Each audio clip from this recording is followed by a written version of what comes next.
Beaucoup de Toulousains au bord de la Garonne hier. C'était autorisé, mais l'absence de gestes barrières alors que le virus se propage dans la ville a poussé la préfecture à fermer les quais à compter d'aujourd'hui.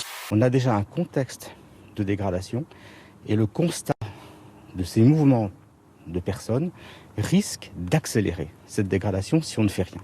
Même scène hier après-midi à Paris sur les quais de Seine. Là aussi, c'était bondé. Difficile de résister à la tentation d'un verre entre amis au soleil, sachant que c'est peut-être le dernier week-end de liberté avant un éventuel reconfinement local dans la capitale. Au renforcement des contrôles, le Premier ministre a demandé au préfet des 20 départements particulièrement surveillés pour le Covid-19 de contrôler les mesures en vigueur.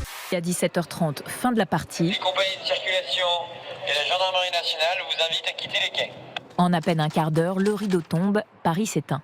À Dunkerque, impossible de sortir ce week-end, du moins sans attestation de déplacement dérogatoire. Nice aussi retrouve le confinement et les rues désertes, comme lors des épisodes précédents. J'approuve la stratégie du gouvernement qui consiste à essayer de tout faire pour l'éviter. Maintenant, on le voit bien, il est vraisemblable que sur les 20 départements qui sont aujourd'hui les plus à risque, dont les 8 de l'Île-de-France, il va falloir prendre des mesures de restriction supplémentaires. Est-ce qu'on va tout droit vers ce fameux reconfinement partiel le week-end, oui ou non ?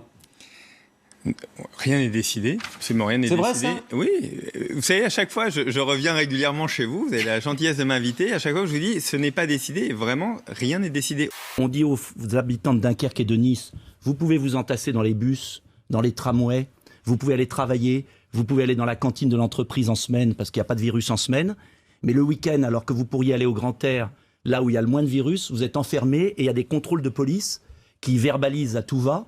Avant le panneau, c'est le confinement. Après, la liberté. Théoul-sur-Mer, dans les Alpes-Maritimes, est frappé par les mesures de restriction. Saint-Raphaël, non. Alors certains ont décidé de franchir le pas. Je crois qu'on n'aura jamais atteint une situation aussi grotesque dans notre pays depuis longtemps.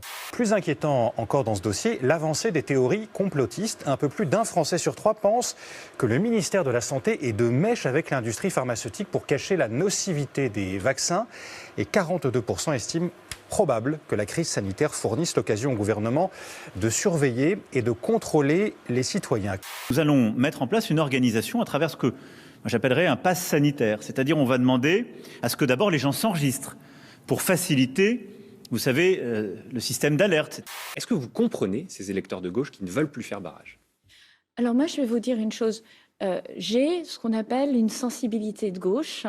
Et si j'ai rejoint Emmanuel Macron, c'est parce que je pensais que c'était la meilleure personne pour la porter. Et aujourd'hui, je suis fière de notre bilan. Donc il ne faut pas le lier au vaccin, c'est plus complexe que ça. C'est un ensemble qui permettra de mieux tester, d'identifier les gens et d'utiliser sans doute aussi les tests.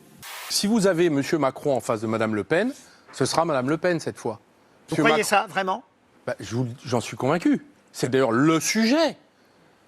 Si on veut se retrouver l'année prochaine, dans 1 an, avec une guerre civile ouverte dans ce pays, faut voter Macron.